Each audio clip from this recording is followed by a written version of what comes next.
Time ముఖ్యంగా Israel కి సంబంధించినటువంటి కీలకమైన మరిన్ని పట్టణాలని నాశనం చేసేందుకు కూడా ఇరాన్ ప్లాన్ చేసుకుంటున్నట్లుగా తెలుస్తోంది.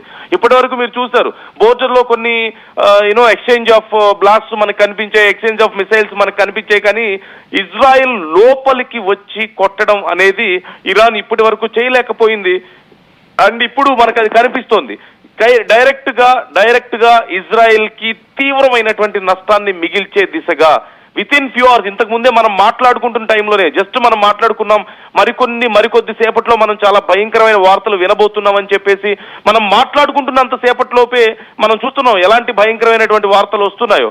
ఇజ్రాయెల్ కి మరింత నష్టం చేకూరే అవకాశాలు కనిపిస్తున్నాయి. అండ్ ఇప్పుడు నెతన్యాహు టైం వచ్చింది. ఒక మాటలో చెప్పాలంటే దే నీడ్ టు హైడ్. నిన్న మొన్నటి వరకు మనం చూసాం ఇరాన్ లో వాళ్ళ సుప్రీం లీడర్ దాక్కున్నారు ఖమేనీ. అంతకుముందు జరిగినటువంటి యుద్ధంలో కానీ మొన్న కూడా ఎక్కడో కలుగులోకి వెళ్ళి దాక్కుంటే, అంటే కలుగు అనే మాట నేను యూజ్ చేస్తున్నాను, అంటే అంత డీప్ గా వెళ్ళి దాక్కున్నా సరే వెళ్ళి కొట్టారు, అతన్ని మట్టు పెట్టారు. సో ఇప్పుడు it's time for Israel to take care of them self. ఎందుకంటే ఇరాన్ అన్లీష్ అవుతుంది పూర్తిగా. వాళ్ళ దగ్గర ఉన్నటువంటి ఇంతకుముందు నేను ఈ మాట చెప్పడానికి కారణం అదే, చావడానికి సిద్ధమైన వాడు, చావు తప్పదు అనుకున్నవాడు ఇక శత్రువుని వీలైనంత నష్టం చేసే పోదాం అనుకుంటాడు. వాళ్ళలో ఎంతో కొంతమందిని తీసుకెళ్లిపోదాం అని చెప్పేసి అనుకుంటాడు. That is what exactly Iran is doing now. ఎందుకంటే వాళ్ళకి ఇప్పుడు మేము పవర్ లో ఉండాలన్న ఆశ లేదు, ఎందుకంటే ఉంటామన్న నమ్మకం లేదు కాబట్టి. ప్రజల్లో వ్యతిరేకత ఒకటి, ఇంకో పక్క యుఎస్ ఇజ్రాయెల్ ఎలాగో తమను బతకనివ్వదు, వాళ్ళ ముందు తల వంచి బతికే పరిస్థితి లేదు కాబట్టి, అలాంటి తల వంచినా సరే వాళ్ళని బతకనివ్వరు, వాళ్ళకి ఆ పవర్ ఉండదు కాబట్టి అదేదో యుద్ధమే చేద్దాం, మనకున్న ఆప్షన్ మిగిలింది అదే కదా. ఇక చివరికి యుద్ధం మాత్రమే చేయాల్సి వచ్చినప్పుడు ఇక పూర్తిగా అన్లీష్ అవుతున్నారు వాళ్ళు. వాళ్ళ దగ్గర ఉన్నటువంటి, ఇంతకుముందు నేను ఈ మాట కూడా క్లియర్ గా చెప్పాను, వాళ్ళ దగ్గర ఆయుధ సంపత్తి తగ్గిపోతుంది, అంటే నంబర్ తగ్గిపోతుంది వాళ్ళ దగ్గర ఉన్నటువంటి మిజైల్స్ కానీ అన్ని కూడా. ఈ నేపథ్యంలోనే ఉన్న వాటిని చాలా ఎఫిషియెంట్ గా స్ట్రాటజిక్ గా మెయిన్ టార్గెట్స్ మీద వాళ్ళు ప్రయోగించడం మొదలు పెడుతున్నారు. డైరెక్ట్ గా ఇజ్రాయెల్ లోపలికి చొచ్చుకు వెళ్లే ప్రయత్నం చేస్తున్నారు. ఇప్పటి వరకు మనం చూసాం గల్ఫ్ దేశాల్లో ఉన్నటువంటి అమెరికా మిత్ర దేశాల మీద, వాళ్ళ అమెరికా స్థావరాల మీద అటాక్ చేస్తూ మనం చూసాం. ఎందుకు అమెరికా మీద కొంత ఏదో ప్రతీకారం తీర్చుకుంటున్నారు, మీరు మాకు నష్టం చేశారు, మేము మీకు నష్టం చేస్తున్నాం అని చెప్పేసి. సో ఈ ఎక్స్చేంజ్ ఆఫ్ లాస్ ఉండేది, ఇప్పుడు ఎక్స్చేంజ్ ఆఫ్ లాస్ లేదు.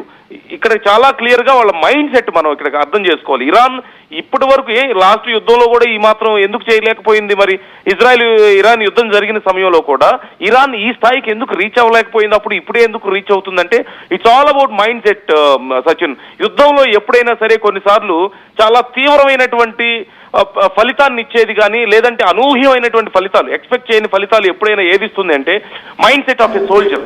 నౌ ఇప్పుడు ఇరాన్ సోల్జర్స్ కి మొరాలిటీ అలాగే ఉంది. ఎందుకంటే వాళ్ళు నష్టపోయారు, వాళ్ళను కూడా బ్రతకనివ్వరు, మాకు మిగిలిందల్లా ఈ చివరి శ్వాసలో ఖచ్చితంగా శత్రువుల్ని కాల్చేద్దాం అన్నటువంటి ఒకే ఒక్క మైండ్ సెట్ ఇప్పుడు ఉంది. So now they are trying for that.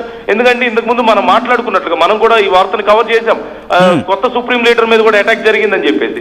So ఒకరి తర్వాత ఒకరు ఎంతమంది వచ్చినా మన పరిస్థితి ఇదే అన్నప్పుడు, so they don't want to spare any more lifes. ఒకవేళ పోతే తీసుకెళ్లిపోదాం మనతో పాటు అని చెప్పేసి అనుకుంటున్నారు.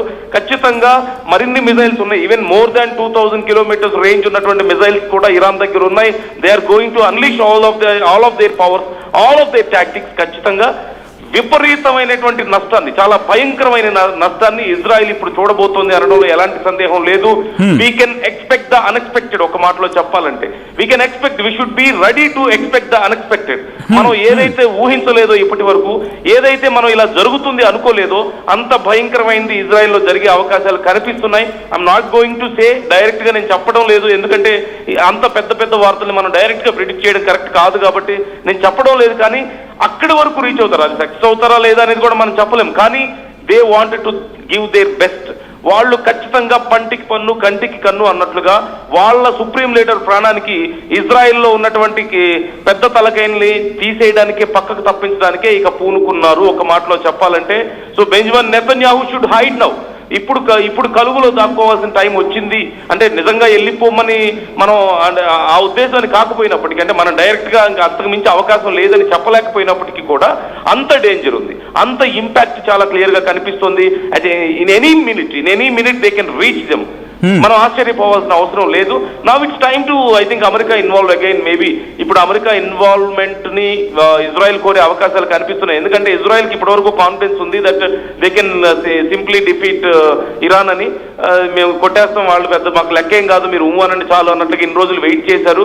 కానీ ఇప్పుడు అమెరికా మళ్ళీ తిరిగి ఇజ్రాయెల్ కి మద్దతుగా నిలబడాల్సిన పరిస్థితుల్లో ఇజ్రాయెల్ ఉంది, ఒక మాటలో చెప్పాలంటే. లేదంటే మరింత నష్టపోయే అవకాశం ఉంది, ఊహించని నష్టాన్ని చవి చూసే అవకాశాలు కనిపిస్తున్నాయి. ఇప్పటి వరకు చిన్న చిన్న కొన్ని మిజైల్స్ లేదంటే డ్రోన్స్ తో అటాక్ చేయడాన్ని మనం ఎక్కువగా చూసాం. కొంత ఎయిర్ ఫోర్స్ కూడా ఇన్వాల్వ్ అయినప్పటికీ కూడా మిజైల్స్ దాకా వెళ్ళలేదు. అండ్ లెట్స్ హోప్ ఇంక అంతకు మించిన స్థాయికి వెళ్ళకూడదని చెప్పేసి. ఎందుకంటే వీ డోంట్ నో ఇజ్రాయెల్ దగ్గర ఎలాంటి పవర్ ఉంది, న్యూక్లియర్ పవర్ అనేది మనకు తెలియదు.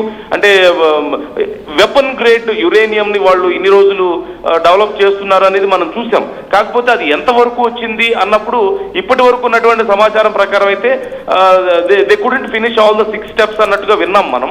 సో ఆరు స్టేజెస్ ఉంటే 6 స్టేజెస్ ని వాళ్ళు ఫినిష్ చేయలేకపోయారు అన్నట్టయితే విన్నాం.